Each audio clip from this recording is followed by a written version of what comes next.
Hello everyone, welcome to my channel guys. Please मेरे channel को like share subscribe करें। So आज इस वीडियो में हम सॉल्व करने वाले हैं क्लास 10th मैथ्स एनसीईआरटी से chapter number 9 some application of trigonometry question number 12। Question number 12 है हमारे पास, from the top of a 7 metre high building the angle of elevation of the top of a cable tower is 60 degree and the angle of depression of its foot is 45 degree. Determine the height of the tower. मैं question को आपको explain कर देती हूँ। देखिए question में given है एक 7 मीटर हाई बिल्डिंग है हमारे पास, 7 metre high building. Let's say the building is AB, okay, and the angle of elevation of the top of a cable tower is 60 degree. एक केबल टावर है जिसके top का angle of elevation यहां से कितना बन रहा है, देखिए 60 degree, okay, and the angle of depression of its foot.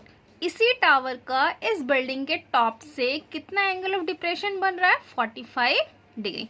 जब हमने इस चैप्टर का इंट्रोडक्शन पढ़ा था तो हमने आपको बताया था कि एंगल ऑफ एलिवेशन क्या होता है एंड एंगल ऑफ डिप्रेशन क्या होता है। देखिए एंगल ऑफ एलिवेशन होता है जब हमारी लाइन ऑफ साइट ऊपर की तरफ बनती है इस तरह से, एंड एंगल ऑफ डिप्रेशन क्या होता है जब हमारी लाइन ऑफ साइट नीचे की तरफ बनती है। हॉरिजॉन्टल लाइन दोनों के लिए सेम है, बट लाइन ऑफ साइट हमारी चेंज हो जाती है।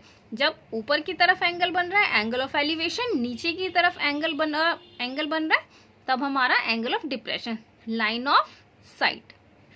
और ये भी क्या है हमारे पास, लाइन ऑफ साइट। अब देखिए यहां से तो हम किसी भी ट्राइंगल की वैल्यू नहीं फाइंड कर सकते क्योंकि हमें ये वाली साइड की वैल्यू गिवन है 7 मीटर बिल्डिंग की।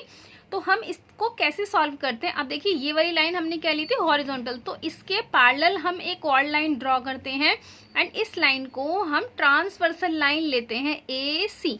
AC is the transversal हो जाएगी। So this line is parallel to this line, this is transversal, so this angle is equal to 45 degree by alternate interior angle। अब देखिए हम इस वाले ट्राइंगल में tan 45 अप्लाई करेंगे, उसके बाद हमारे पास ये वाली वैल्यू आ जाएगी। सो इस लाइन की जो भी हमारी वैल्यू होगी वही इसके इक्वल होगी। फिर हम इसमें लगाएंगे tan 60 अप्लाई करने के बाद हमारे पास ये वाली वैल्यू आ जाएगी। जब ये वाली वैल्यू आ जाएगी हमारे पास, एक ये वैल्यू आ गई, उसके बाद इसके इक्वल ही हमारी ये वाली साइड हो जाती है, ओके। सो जो टावर की हाइट होगी हमारी ये पूरी हो जाएगी। इस तरह से हमारे पास सभी वैल्यूज अवेलेबल हो जाएंगी, तब हम height of the tower find कर सकते हैं। देखिए स्टार्ट करते हैं क्वेश्चन। फिगर यहाँ पे ऑलरेडी ड्रॉ की हुई है मैंने। देखिए CE B the building, the height of the building is 7 metre. ABBD is the tower and angle of elevation 60 degree, angle of depression is 45 degree। So start करते हैं। Solution,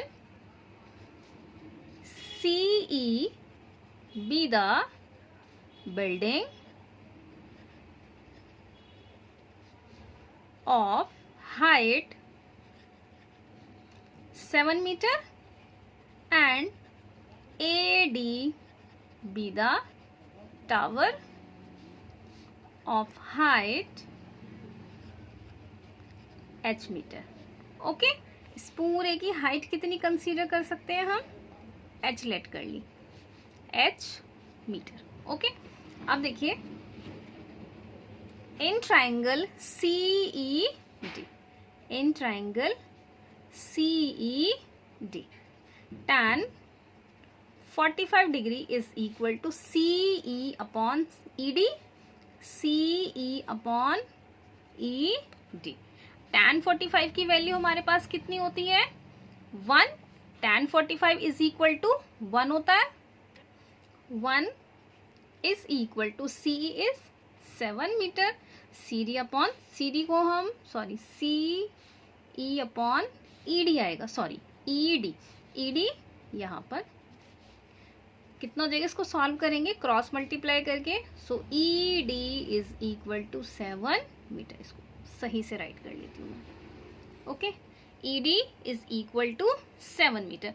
now in triangle ABC, now in triangle ABC, अब देखिए ED की value कितनी आ गई हमारे पास यहाँ पे, 7 metre. So this is 7 metre, अब ये 7 मीटर आई है तो हमारे पास ये वाली वैल्यू भी कितनी हो जाएगी, यहाँ पे 7 मीटर हो जाएगी। ओके, अब हम अप्लाई करेंगे इन ट्राइंगल ABC tan 60।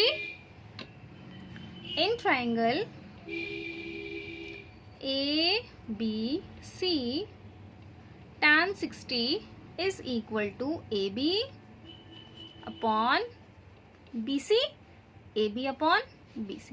tan 60 की वैल्यू √3, AB की वैल्यू AB ही रख देते हैं अभी, BC की value 7 metre. So cross multiply करेंगे हम यहाँ पे, देखिए 7 इंटू √3 AB। सो AB की वैल्यू कितनी आ गई हमारे पास, 7√3।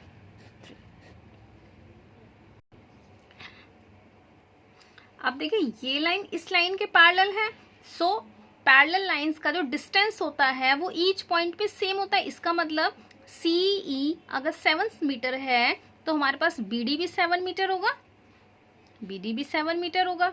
ओके, BD भी हमारे पास 7 मीटर होगा यहाँ पे। सो अब हम हाइट फाइंड कर सकते हैं ना टावर की। Now the height of the tower is equal to AD। अब देखिए AD को क्या राइट कर सकते हैं हम, AD को राइट कर सकते हैं AB plus BD, AD plus BD हम इसको राइट कर सकते हैं is equal to AB plus BD। AB है हमारे पास 7√3 एंड BD है हमारे पास 7। सो हाइट कितनी आ जाएगी, 7 कॉमन √3 प्लस 1। एक आंसर आपका यहाँ भी सही है, यूनिट लगा देंगे मीटर। उसके अलावा इफ √3 इज इक्वल टू 1.732, तब हम यहाँ पे √3 की वैल्यू पुट करेंगे। 1.732 plus 1 is equal to 7, 2.732 multiply कर देंगे। मल्टीप्लाई करके आंसर आएगा हमारा 19.124 metre. This is the answer. I hope कि ये क्वेश्चन आपको समझ में आया होगा। अगर फिर भी कोई डाउट है तो कमेंट बॉक्स में मुझे कमेंट करें। Thank you.